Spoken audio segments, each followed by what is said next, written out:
This time, on Monkey Thieves, Bipin and the Splinter Troop get a shock when a face from the past threatens their future.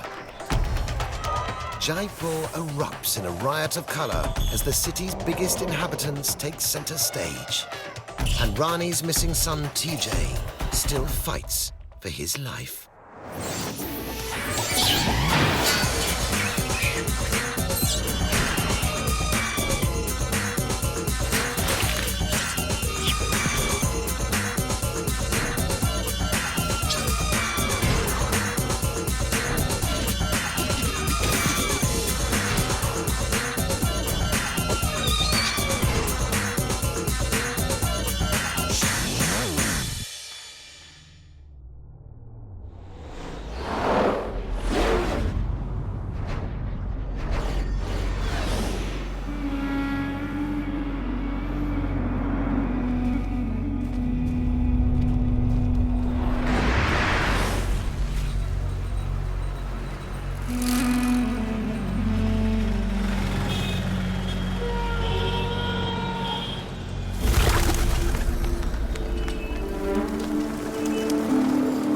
In the Indian city of Jaipur, Queen Rani is at an all-time low.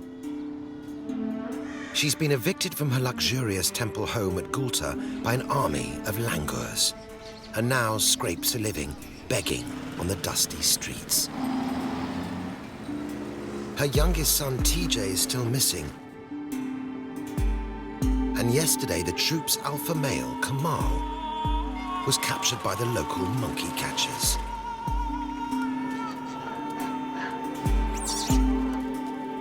Without their protector, Rani and what's left of her gang are vulnerable in a dangerous city. The world as Rani knows it is crashing around her ears.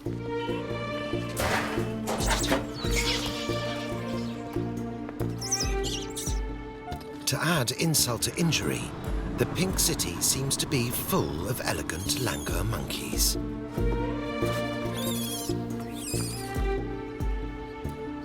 These long-legged primates have already taken over the macaque's temple territory. And now, they seem to be taking over the streets as well. What little food people have to spare is snapped up by the Langurs before Rani and her troop get a look in.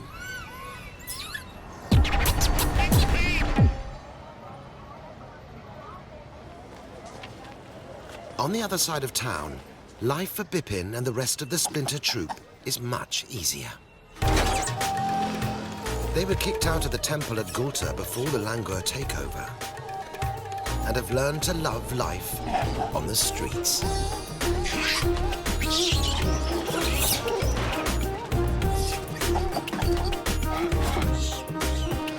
They've landed on their feet and settled in a new territory that would be the envy of any city monkey.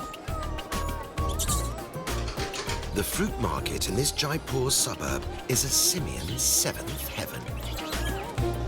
They have a daily doorstep delivery of fresh fruit and vegetables and friendly neighbors who seem to welcome these new residents with open arms.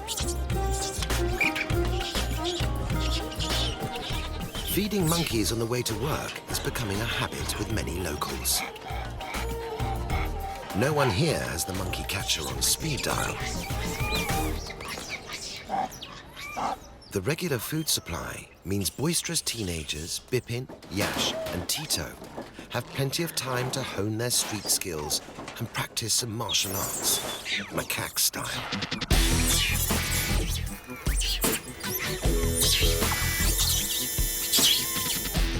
Gladiator games like these are serious fun. Play strengthens bonds and keeps these monkey gymnasts in tip-top shape. And it's good training for the fights they'll need to have in the future if they are to be successful alpha males in their own right.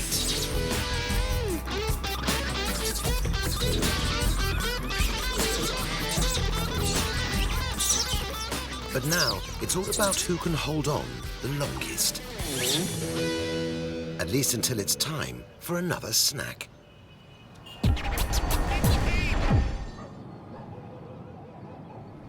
In another pink-tinged back street, a lone male macaque revisits some old haunts.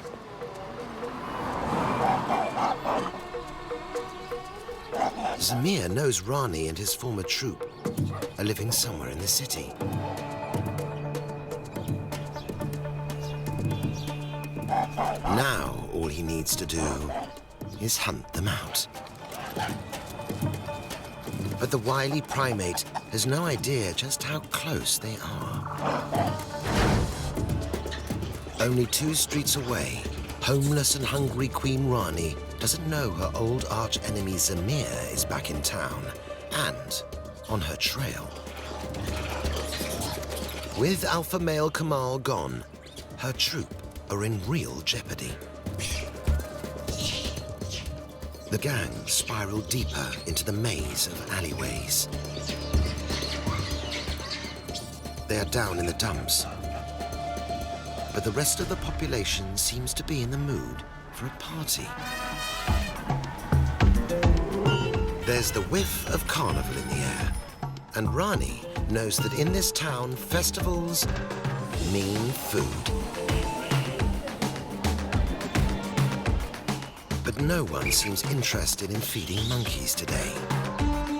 Hanuman has been forgotten, and all thoughts are with Ganesh, the elephant god. Today is the day of Jaipur's annual elephant festival, and the city's largest inhabitants get all the attention.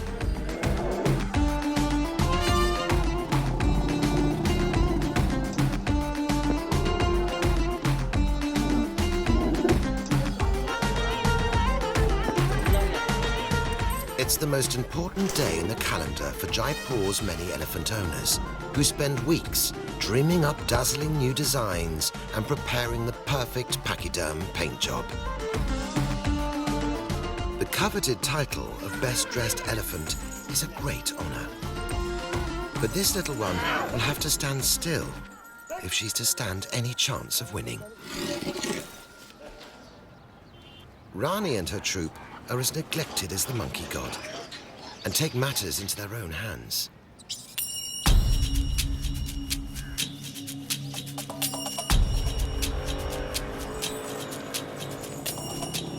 While all eyes are on the elephants, the troupe let themselves into a giant larder.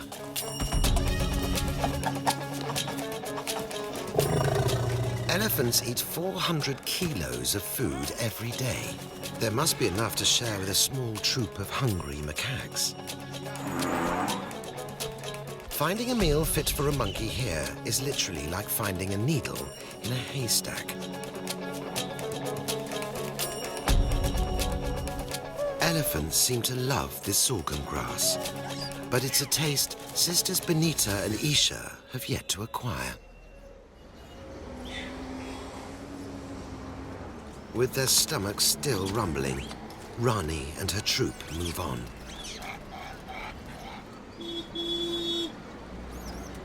Her youngest daughter Isha sticks close. She's been lost and alone on the strange city streets before, and knows better than to lose sight of the troupe, which is more than can be said for her missing brother Teejay.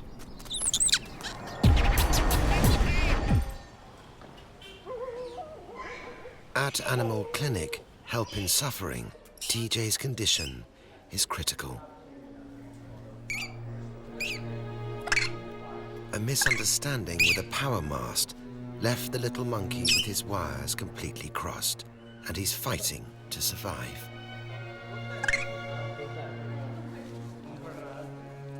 The vets do all they can to fix his broken body, but the plucky little chap only just clings on to life.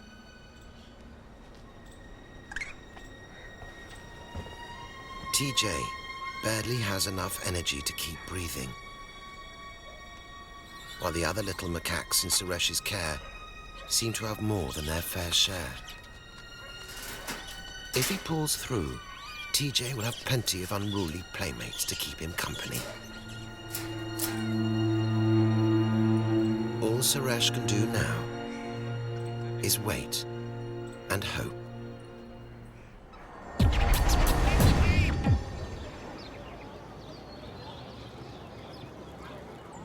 At Gulta Temple, the macaques' long-standing rivals, the Langurs, have taken over the lease and live like lords.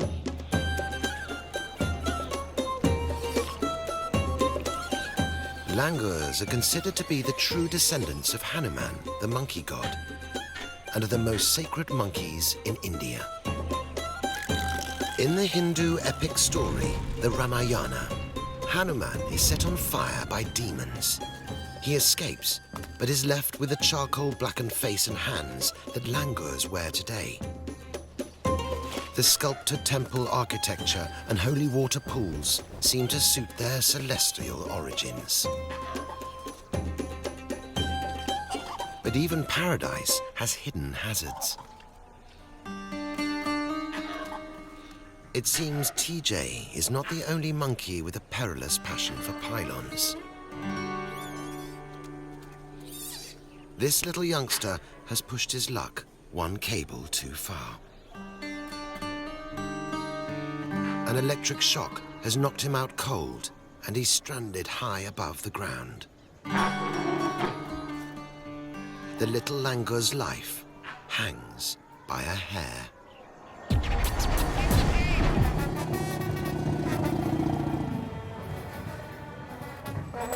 In the city centre, Rani and the Gulta gang elite are upstaged by elephants.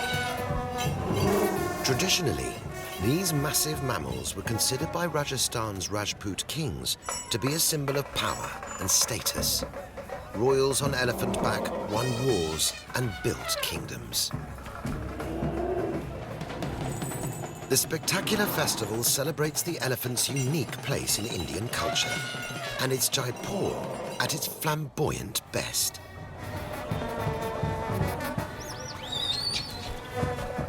People come from far and wide to see India's biggest models take to the catwalk. Elephants are dressed up from trunk to toe. Plus-size fashion is all about accessorizing. Giant jewelry and super-sized spangles are the ultimate in behemoth bling.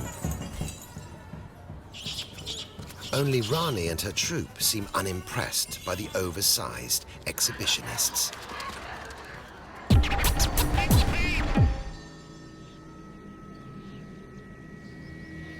At Gulta Temple, the baby langur finally loses his grip.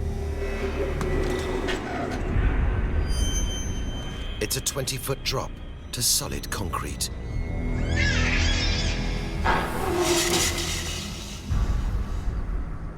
But because he's unconscious, his muscles are relaxed and absorb the impact of the fall.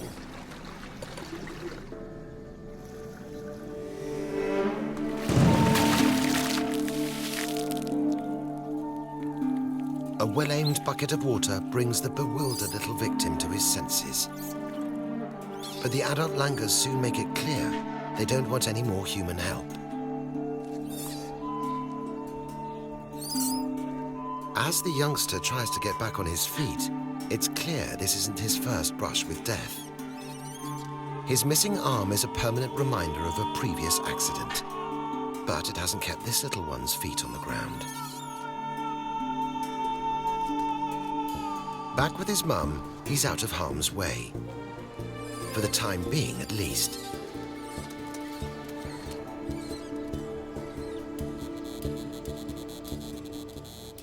As the evening draws in, the other mothers keep their little ones close, and with luck, they'll all learn from their soggy companion's shocking experience.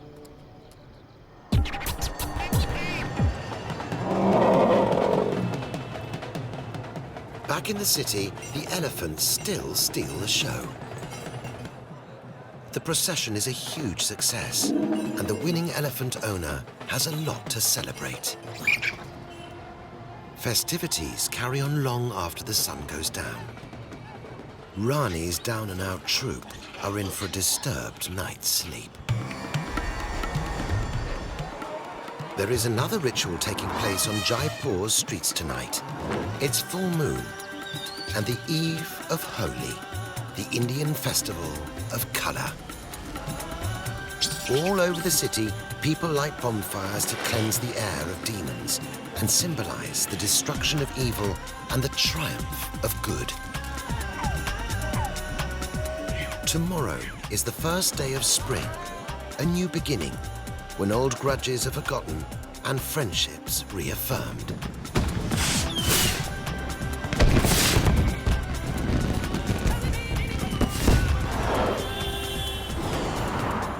Rani is in no mood to celebrate, but her troop could certainly use a fresh start.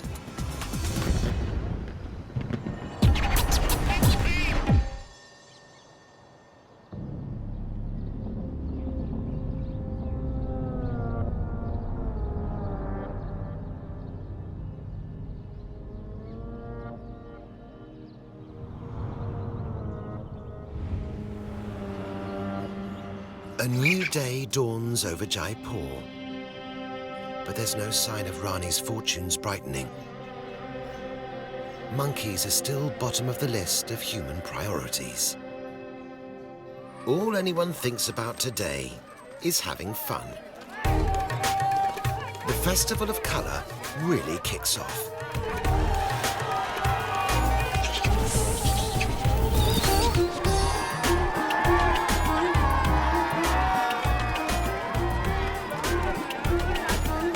Every year during Holi, the usual social rules are relaxed and everyone is equal.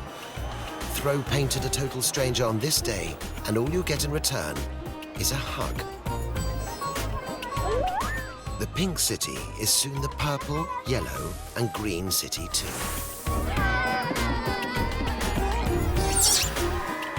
Shops and offices are closed for the day, but one workplace is still a hive of activity.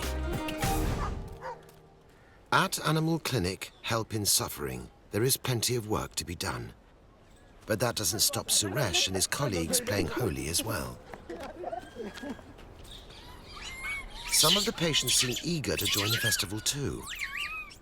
The gaggle of orphan monkeys grow more mischievous every day and need lots of attention. It won't be long before they're big enough to be released back to freedom. Suresh brings them a special Holi treat, and their cheek pouches soon get a full workout. This little guy eats grapes till he's blue in the face. But there is one monkey missing from the party. Little Teejay still fights for his life.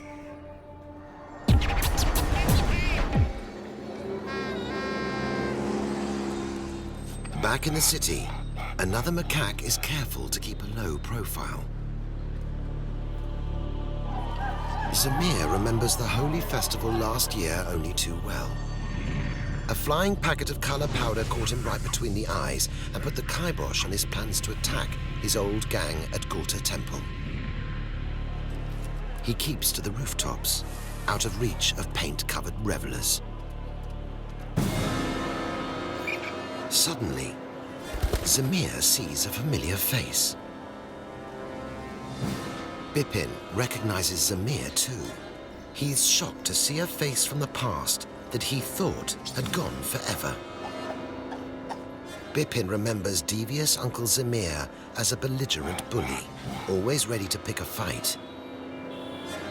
The Splinter Troop's halcyon days at their fruit market could be numbered.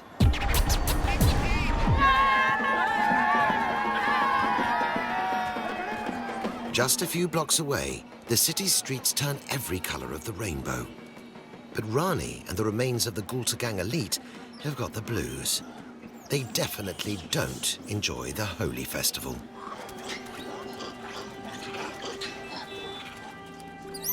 Fruit stalls are shut and markets lie empty today.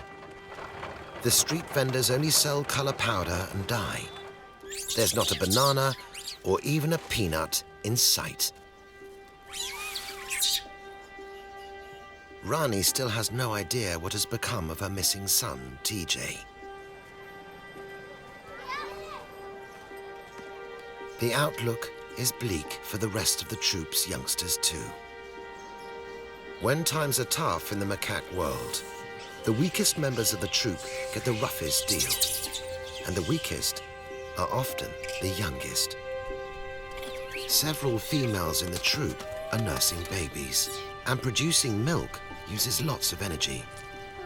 But with so little food to be found, they've got very little energy to spare. Monkey mothers are hardwired to look after number one and will jettison any extra burden that puts their own life at risk. As if being homeless and hungry weren't enough, some of the troop babies are at risk of being abandoned.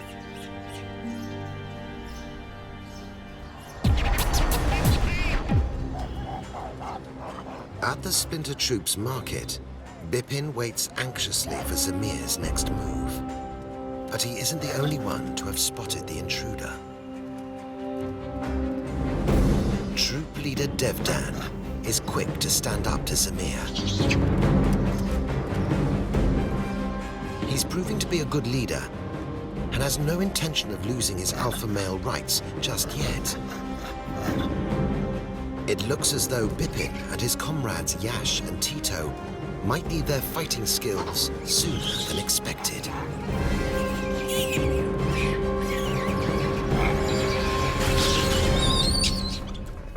But Zamir's not here to challenge Devdan. This is prime territory, but it's not what Zamir's searching for. Rani and the rest of the Gulta gang royalty are nowhere to be seen. And the determined rogue is not ready to give up the hunt for them just yet.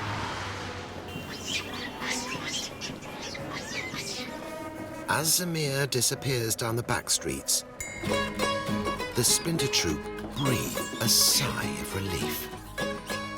The precious market territory is still theirs to call home, and they haven't had to throw a punch. This is one monkey gang who are more than happy to join in the Holi festivities. In one Jaipur suburb, the Holi festival is suddenly cut short.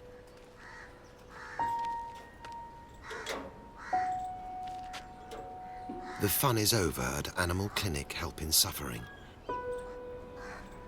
as Suresh is faced with tragedy. After a courageous fight, little Teejay has died.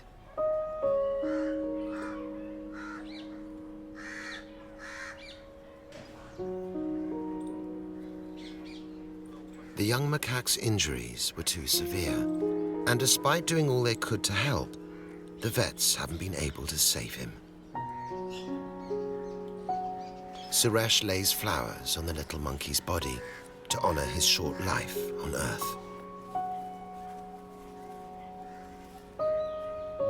Holi marks the first day of spring, a time when new life begins. It's an auspicious day for Teejay's soul to begin its journey to the next life.